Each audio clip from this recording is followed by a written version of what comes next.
You're watching the Rhoda Wilson Show, and we're delighted to be back again with a brand new series. For the next few weeks, we'll be talking to great guests who are looking to inspire you by telling you about themselves and their businesses. And also, we have a new section called Opinion Point. This is where the Rhoda Wilson Show is on the streets of London, asking the public for their opinions on various questions. So stay tuned. Now, with the increase of dogs behaving badly, the role of a canine behavioral trainer is on the increase. And here to tell us more is Alleyne. Is that right? That's right, yes. Robert, welcome to the Rhoda Wilson Show. What is a canine behavioral trainer? It's slightly different from the old sort of fashioned dog trainer in that what we do is we actually try and look at what motivates the dog to make the choices that it makes, and then try and get it to change its mind. In the old days, dog training just kind of punished the bad behaviour. But what we want to do is make the dog make better choices that work then for the owner and the dog. So how do you make the dog make better choices?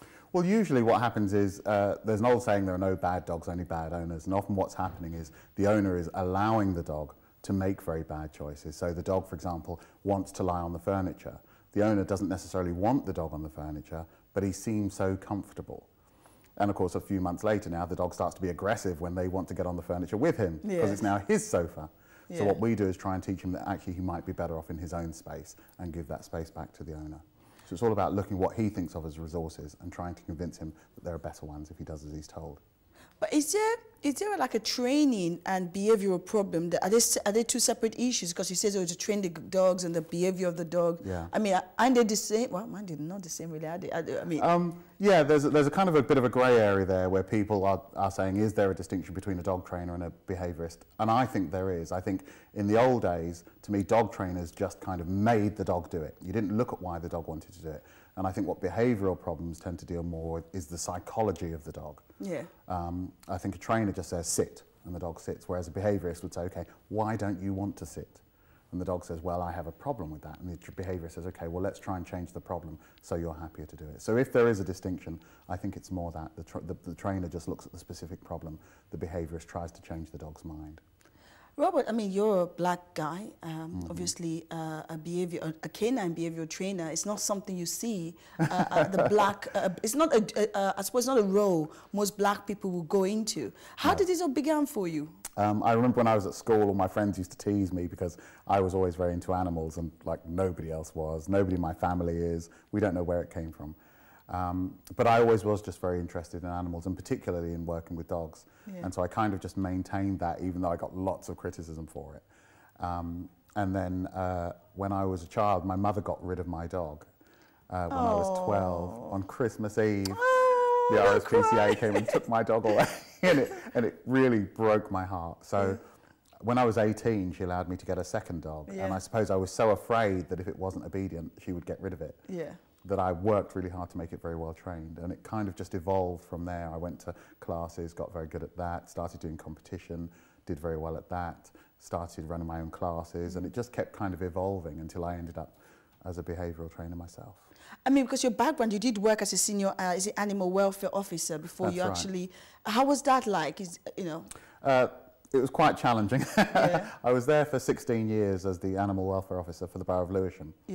And obviously what that job means is that you're dealing with any animal. It's not necessarily just cats and dogs. It could be wildlife, nuisance complaints, absolutely anything. And you just literally walked into a house and then had to deal with what you could find. So people could be very aggressive, animals could be very aggressive. You never quite knew what you were dealing with. So it was very good training, though, to be very versatile and to have to sometimes deal with people who didn't necessarily want you to deal with them. People who didn't want you on their doorstep, having had a complaint about their dog or their animal. So it was good grounding, but it was quite a tough job, you know. And is that why you decided, okay, I think I can now use the skills that I have here to actually go away and start my own business? Well, I'd been running dog training classes and doing behavioural consultations even while I was still working for the council. I was still doing that on a kind of friendly, helpful basis, if you like, and we offered it as a service from the animal welfare. But I did this series, this dog training series, called Dog Borstal, and then it just went kind of mad, and people saw me on TV training dogs, and I got so swamped with work that I just couldn't then still do both, and something had to give. And as my real passion was training dogs, then I had to leave the council and start doing that full time. I mean, that's quite exciting, Robert, because also you did your work for the BBC, or you did some work for the BBC. How did that came about? Well, I was still working for the council at the time, and I just got this phone call from the BBC saying they had this idea for this show where you would take 3 owners and 3 dogs, give them each to a different trainer. There'd be 3 different trainers, and could you train out all of the training and behavioural problems that dog had in just 1 week? It was based on an army base in the middle of nowhere, so that the owners would all be sleeping in tents and things. It was really rough. And then an external examiner would come in at the end of the week to test the owners and dogs to see whether or not they still had the problems that they'd come with. And they would either fail if we hadn't succeeded, they'd get a pass if they'd done all right, or they'd get a distinction if they'd done very well. So it kind of created a competition between the trainers as well, you know, who was going to get the most distinctions, who was going to get their people through.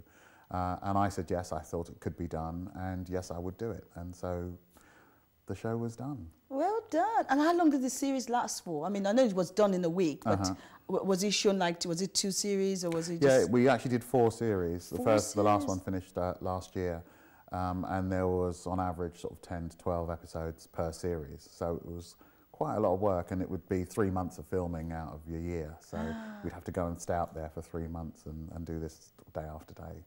But it was a fantastic venue, and I absolutely loved it. It was really good. But that must have increased the opportunity. That must have created, if I may say, a host of opportunities for you. Well, that's right. It did. Firstly, suddenly everybody knew what I was doing, so my website just got crashed with, you know, thousands of people emailing me from all over the country saying, you know, I've got a problem in Scotland, can you come up and fix my dog? And lots of other things as well, other TV opportunities, and all sorts of things came about as a result of it.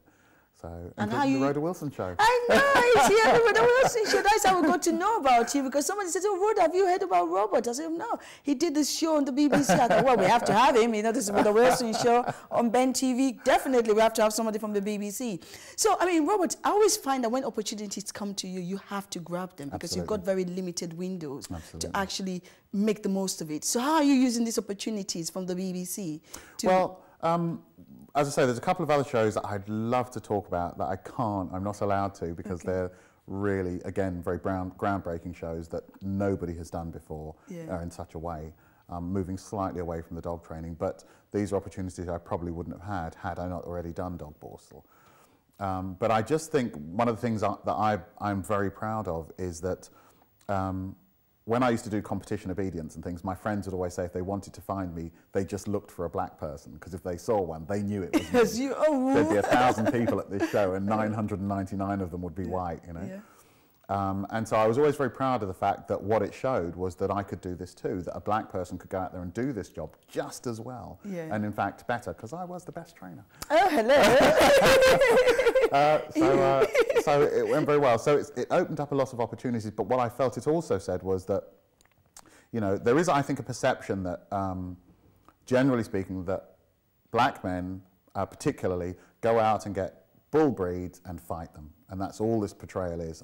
And I wanted to show that that wasn't the case, and hopefully it will inspire other people too. So it's been great for me, but hopefully it will encourage other people as well. But has it always been that easy for you? No, it was not an easy time. As I say, when I first started doing dog training, there was a real perception about black men. And when I started competing, I was only, I think, about 20. So I would turn up at these shows with all these, you know, middle-aged white people with blue rinses and things, and they'd always sort of looking at me thinking what I was doing here. What are you doing there?